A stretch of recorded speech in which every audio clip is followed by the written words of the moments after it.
John Maynard Keynes, one of the most influential economists of all time, once said, "In the long run, we are all dead." Basically, what he meant is that when you think about how an economy should function, or what the government is to do to protect the interests of its citizens, you could say that troubles like unemployment will correct themselves if private interests and market forces come together. But to Keynes, that missed the mark. Those forces might work within individual markets like meat shredder clause, but Keynes believed they could not fully account for the larger economy and ignored the value of public works when implemented appropriately. Now, this video isn't about Keynes or economics. The thing is, when taken in a more general way, what Keynes said is a pretty common approach to things in life today, and maybe any day. People often say, take things one at a time, or day by day. Focus on what you can control, and even in 200 years we'll all be dead. So ask your crush out. Go to that place and do that thing. Write that book you've always wanted to, so you don't have regrets or whatever. These notions seem to share in common an attempt to find focus within the storm that is life. Saying them doesn't always mean you believe in ignoring the future and not planning for or caring about it. It's just a perspective that can help at specific times. But what does that perspective actually do? It can land a bit extreme. Sure, at some point, nothing will matter. Everything will be dead. He's dead. But being certain of very long-run death doesn't help much with our actual, realistic long run. If you tell yourself to take things day by day because you're stressed about your longer-term goals, as long as you're not 80 years old, or if you are 80 and you plan on becoming the president, the chances are pretty high that you'll face those uncomfortable days eventually. For most people, a high degree of certainty is the best calming agent. But even if your decisions have immediate outcomes in the short run still isn't all that certain. That's not to paint everyone as helpless or discredit probability. I mean, we can be certain that the chance of flipping heads is 1/2 for a fair coin in a very large number of flips, but you can't be certain that a piece of space junk won't decapitate you while you poop, despite the chances of that being basically zero based on its frequency. And obviously there are more probable things, scarier things, believe it or not, which you can't be certain won't happen. The point is that we often focus on the time frame that suits us best. The time frame that makes our decisions seem a bit less ridiculous, given the volatility of the world, all regardless of some honesty that may actually be available to us and needed to have a more accurate and considerate stance in the world.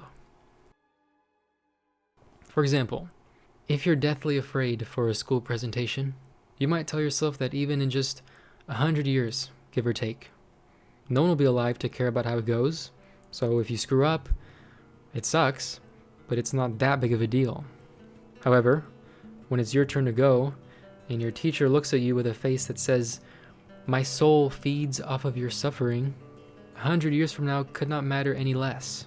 The only thing that does is your thumping heart, your grade, which depends on the presentation, and the foot-long burrito in your stomach you could swear you didn't eat.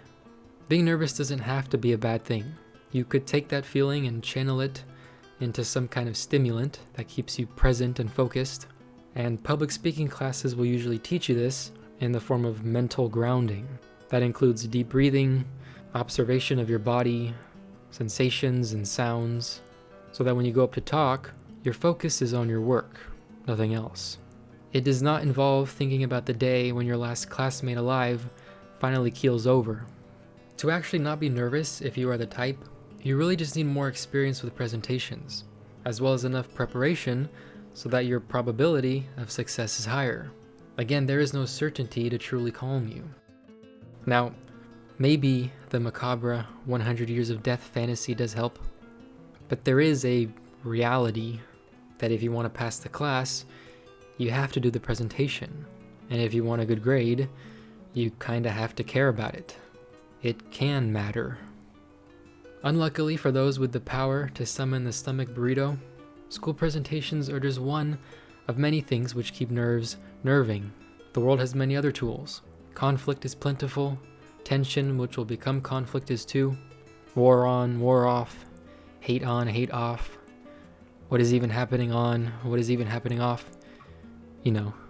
And sure, over the long run, human history has always been crazy.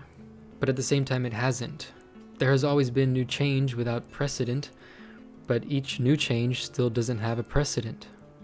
However that duality makes you feel, or if you don't even see it as a duality, I'm not sure. But whatever you feel and wherever you stand, I think we can all agree that as it stands, we're all standing in a kind of mud. Whether we walked in ourselves or were thrown here, only we can struggle our legs and arms through it, and that's what seems to count. However, there are those among us who seem to know exactly where in the mud they stand, why, how to get out, and for what, all very clearly. The leaders, revolutionaries, figuratively and literally. Obviously, the biographies of these leaders are important and always of interest, as there are many books on many people that you can find. But I think there's some room for survivorship bias. Events that don't have to be significant are seen as significant because they happen to people who became significant. And not every reason for becoming significant is something that you can control by making a decision. But despite that, the stories do receive attention. Whether their pasts are chock full of discipline, humiliation, poverty, privilege, an absence of something once had or had by ancestors, the roots behind their leadership can at times be very explicit, to the point where you think, do they ever doubt it, second guess it from where they stand now? As we, typically not as serious people do? Do they care for the consequences, the effectiveness or lack thereof in following what they've set out to do? Is this really what they want? Or what they did and are now forced to carry? Or unable to let go while convincing themselves that they can at any moment? What is independence if it's pursued because of others? What blows the wind when the wind blows? Wait, what? I think it's safe to say that at center stage for all these strangely serious people is usually some kind of restoration. Rightfully mine, rightfully ours. We lost this and now we'll gain this together. Whether they actually believe what they say or say it because it's always been effective at coalescing people, it's hard to know for sure, or the proportion of each if it's both. But when those ideas are pushed out there, all the emotions associated with them spread throughout a public, and how they change and act tends to affect how their leaders speak and act. That cycle, for lack of a better word, can get messy. It can slip out of the hands of people who say they're still holding it. One of the core dilemmas to leading, at least in a democracy, is that you can't be too rigid and professorial. Even if you are efficient, you need to connect with your people, not just lecture them and dictate what they should do. But you also can't be too open and flexible, because if you don't have your own beliefs and personal commitments, your people may not find you trustworthy or efficient. A leader doesn't have to play that balancing act to lead. I'm sure you can think of many examples. But the difficult balance existing affects what leaders are capable of, the tension within them that they and others might find hard to locate, and ultimately how their legacies turn out. And when it comes to that public connection, loss aversion plays a role. It says that people tend to weigh losses and potential losses greater than gains. One reason could be that in most of human history, survival was hard, so a loss of any kind was more closely related to injury and death than it is today. Even if you didn't jeopardize your health, you could endanger your community in a way that might take more effort in modern times. But because of that long biohistory of survival, losses to us are still a bigger baddie than gains are a goodie. This idea is well-founded, but of course not all-encompassing. In the 60s and 70s, company loyalty tended to mean more than it does today, partly because loyalty doesn't pay out what it once did. It doesn't even really mean what it once did. And why would it anyway over all those decades? Over time, corporate management has become more subservient to shareholder value. Part of the story behind that tells of the need to tie management's interests with the company's interests in order to prevent them, management, from doing the bare minimum or doing what enriches them only. The full development of corporations is, of course, more layered than that, and some might even argue that those good-sounding intentions are propagandic or something. That's beside the point. It's obviously not a perfect system. Your market value and even your self-value can benefit from screwing over your employees or amassing short-term gains via long-term hazards. But again, why would it be perfect anyway? It's a system made by people, and a specific kind of people. Being laid off will probably always be difficult to manage, but if the idea of loyalty within corporations continues to dilute, with more workers coming to accept that the new economy brings an impersonal job market, then among other things that could shift the meaning of the loss, or more specifically, the weight applied to one's job and job identity in the makeup of self-satisfaction. If our losses become more systematic, then maybe our comebacks can too. Or maybe not. For some, it's the opposite, in the sense that a system which normalizes a model of the replaceable worker is something to vehemently fight against and never suck up to or ignore.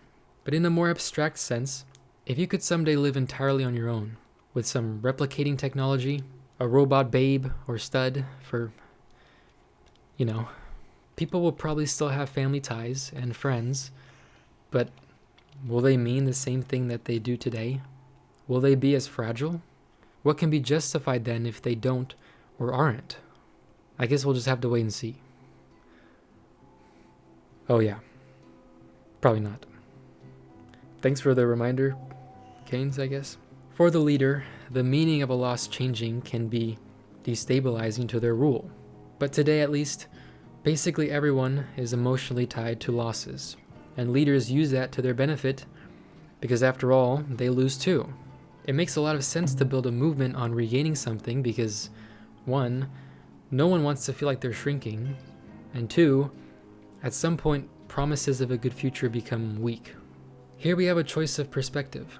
Eventually, we're all going to shrink into nothingness, but today we're here, and the short-term pain of a loss usually isn't something taken without an attempt to get back to where we were, and favorably, get even more, so we can feel as though we didn't lose anything after all. But there is a reality. It's that we're all gonna eventually shrink. Weak trust in others and closed-mindedness is a cornerstone of human conflict. You could say the internet and its exposure of pretty much every bad thing you can think of, and bad things you'd never even think of, is making that worse. Or maybe it's actually helping to open up humanity's eye in some difficult yet developing way, like a growing pain. Yes, AI can mislead, ruin people's lives, convince you to eat the squirrel in your backyard because it's actually a demon named Zorok. But it can also do good. It will do some good, I think. But again, we have a perspective choice. Humans have faced destabilizing events before. We know that every nation has fallen, so this is just our change that we have to deal with.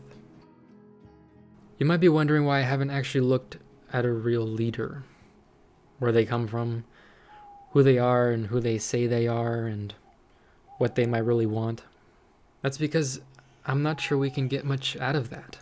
A young boy with a criminal for a father can grow up to be a criminal himself, cunning in his own way, but with an unmistakable edge if you know whose son he is. Some would see him as evil, his soul deserving of punishment, and some would feel sympathy, that the boy was ruined by chance, the cruel ways his father showed him. Had he been raised by an honest man, he'd live a fulfilling life. Another young boy with a criminal for a father can grow up to be an honest man, a town doctor. He could vow that for all the hurt his father caused, he would help. His decision and dedication would be seen as admirable and difficult, maybe even rare. When looked at individually, it's easy to acknowledge who they are and what they want, even if we can only really see that each had a criminal father. But side by side, their evolution can be used to justify an idea of self-determination, where they're at fault and where they're not. But what's the reality? And more importantly, what do we gain from obsessing over finding it?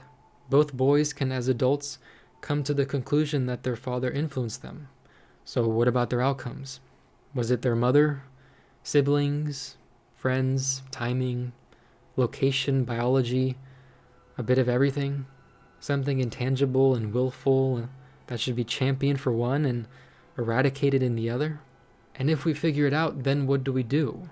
Even if it's the good thing, do we really believe in preventing and controlling those parts of humanity? It might sound heroic, but it could turn out ugly. What decision can we make on them beyond putting the criminal in prison and the doctor in a hall of fame? If we don't want to submit to uncertainty, then we have to declare something, even if it's somewhat dissonant, even if we can reframe it. I am no leader. Personally, I have no idea what I'm doing and why I'm really doing it. And I don't know why I don't know why. And I don't know why I don't know why that I don't know why. But how much can you be rewarded for saying that you don't? For not reaching further into something and experiencing what you have because you did? Who will follow you if you can't say something that seems to sharpen the blurry world?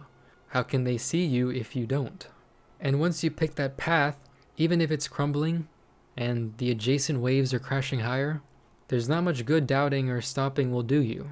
Or at least, that's what it seems like. Leaders of all kinds take potent samples of human feeling. They use it and need it to justify not just their rule and those who entrust them, but themselves. When it's quiet at night, and that's the only person they can hear. The collective that chose them, and the other collectives that didn't have the ability to, all have their own agency. But as humans, they also have doubt. To lead is to take and harbor some of the doubt we all have. It's a reckless undertaking for those aware of it. It's foolish for those unaware. Cruel and filthy when it's self-serving. And it can be commendable, or maybe just interesting.